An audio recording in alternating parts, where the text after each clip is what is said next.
In yet another room clearing exclusive, we have Greg Roberts of Volti Audio here. Hey, Ken. Hey. Hey, everybody. Greg is standing in front of the speaker I own. That's my speaker. But my cabinets don't look quite like that. They're a little different.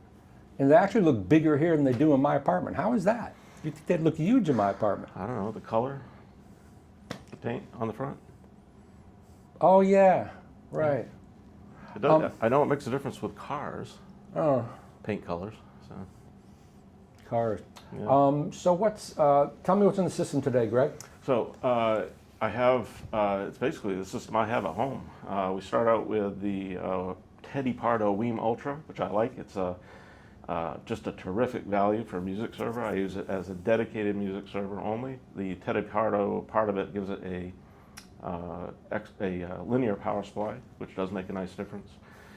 That feeds into a BorderPatrol Zola DAC, which is a new addition in my system for me, and then that feeds into my Cary Audio SLI-80 integrated, which is a gem of a piece, in my opinion, on the market.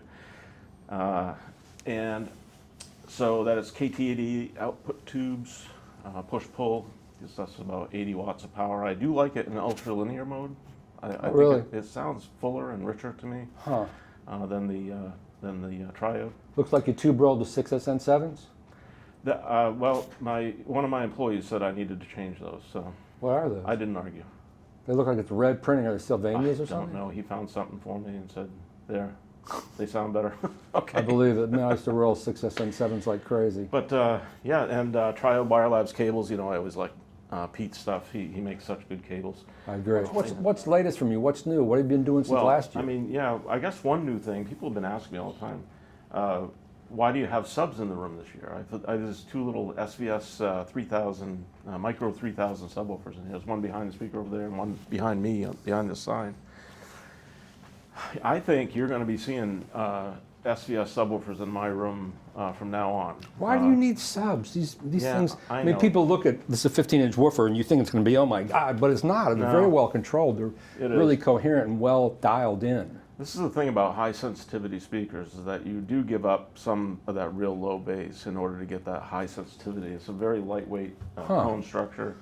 Man. So, I mean, you know, we're getting near 100 dB out of this thing.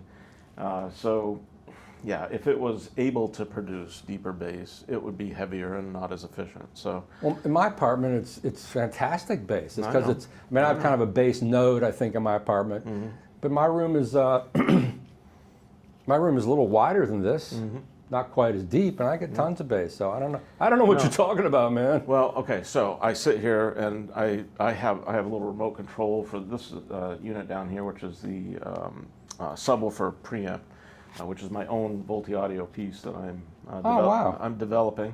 And you notice the display number on the front of it, that's the key thing for me. By the way, I don't want to do this.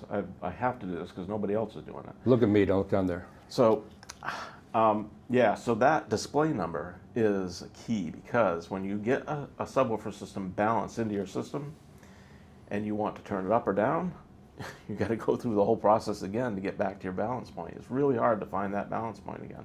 But when you have a display number, just go back to the number. It's really easy. Just click it right back to 55 and you're right back at your balance point. What exactly is that? It is a preamplifier. So it gives us high and low level inputs in, so I can take line level or speaker level in, and then so I get good connectivity. I even have an extra set of speaker outs, so if you want to pass through, so you don't have to have two connections on the back of the amp, you can pass through to the speaker if you want, and then remote volume control. Wow. So I can have multiple subwoofers up and down really easily, and the display number, which is my balance point. I know my number. I can go right back to my balance point just that quickly. So, you know, you're right. I mean, these things have tons of bass. Yeah. And I sit in here, there's a mute button on this thing, and I sit in here and I show people, here's with and without the subwoofers. And they'll most times go, wow, I don't really hear a difference. So, I mean, I hear it immediately. Phantom bass in your head. I hear it immediately because I'm really in tune to it. And in my opinion, it's needed. I've always wanted it. I just have never been able to get it integrated into my system. And you know, I finally can now, and it's because the key thing. Can I show you the app? Yeah. Yeah, you'll love this. So cool. This, I'll just go over this real quickly. But on my phone is the SVS app, and this is one of the things that I can control on the app. I'm using this white line. I don't know if it's going to show up on camera or not, but I am pulling 20 hertz down, and what that does is, for the camera, I'll go this direction. It gives me that slope coming up into my speaker. Huh. And it's perfectly integrated. It's not, you know, how many systems I hear that have subwoofers and they have 20 hertz basically flat, and it's a noise. You're listening to music and all of a sudden there's this noise because 20 hertz is noisy. It's irritating. If it's too loud, I want it there, but I want it in the right proportion. It has to be in the right proportion. And when you get it set right, when you've got tools like this that enable you to do that, you got something that's just perfectly integrated. So it's something. It's, I'm sorry, but it is, what it is it's this sound that you're used to with just a little bit, just another 10 hertz down below it. Is this something you're going to market? The sub preamp for SVS or for any sub? Yeah, I mean, I'm not, you know, I'm a speaker guy. I'm not really an electronics guy, but, so I don't know. We'll see what the future holds. Huh. We're building 15 of them right now. Oh, well, there's the future right there. You answered my question. Well, they're all spoken for, but I don't know. We'll see. So your customers, they're like, yeah, let's do this. Oh, absolutely. Yeah. I'm sure most of them have bigger rooms than I do. Yeah, you'd still appreciate it. I'm sure I would. The key to it is integration, and I'm the pickiest person in the world when it comes to integrating subwoofers. Nobody tolerates. I don't tolerate anything that is not absolutely perfectly dialed in. Well, that's for me the general problem with subs is getting them dialed in. It is. To where they mask the other speaker. For people who don't know, let's talk about the Lucera. Just give me a thing on the efficiency, the ohm rating, what the drivers are composed of. Sure. The compression drivers, the tweeter. Yep, it's what I call a hybrid horn bass reflex speaker. So the hybrid part means this is horn and this is bass reflex. It's in a ported cabinet. So integrating these two things is the biggest challenge I have as a designer, because this really sounds, it wants to sound different than this.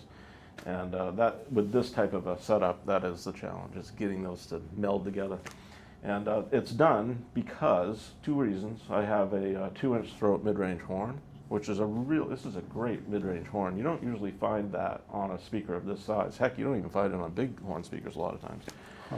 And so this is really a very rich, nice mid-range that helps me to integrate to this high sensitivity woofer. The second thing is that this woofer is really good at mid-range. You know, we often forget that a crossover point here is probably 500 or 600 hertz. There's a huge amount of Frank Sinatra's voice coming out of this, right? Right? I mean, you think bass, woofer, bass. No, woofer, mid-range. That's the most important part of this thing. It's gonna, you know, physically, it's gonna give me a certain amount of bass, especially with the cabinet that I'm building around it. But if it didn't have the mid-range, it wouldn't work.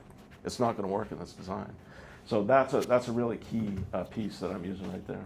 But yeah, you know, so 3-way, which I like. I don't really particularly like 2-way. I like having a separate tweeter. I like to be able to control that balance so that my tonal balance from top to bottom is very, very neatly packaged. That's the way I'll put it. And but 99 dB sensitivity, right? Yeah. So very little power in, a lot of sound out, and that means that whatever's coming out of this is going to be effortless, and that's a key thing for me. Is I don't want the sound of my system to be working hard. I don't want it pushing at me. I want it to just be like a breath, you know, a deep breath in and out. There we go. This music's just flowing, you know, easily, and so yeah, that's the Lucera. I think this is a sweet spot in our lineup right now. The Raz is the model below this, the Rival the model above it, and this captures a lot of the Rival. It really does. It really does, yeah. And it's quite a step up from the Raz that I used to own. Yeah, big step up. These are much more Rival than they are Raz. And well, thanks, Greg. Sure.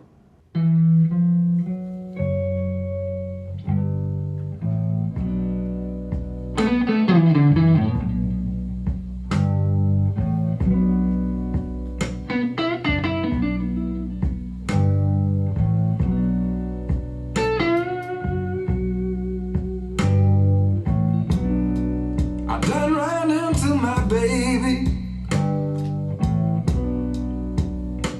and finally found my old blue jean.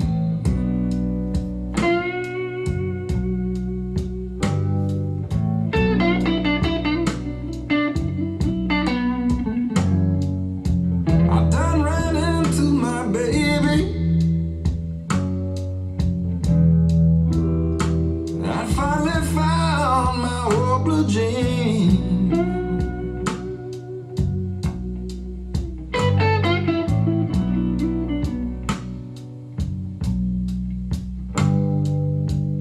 I could tell that day was mine from now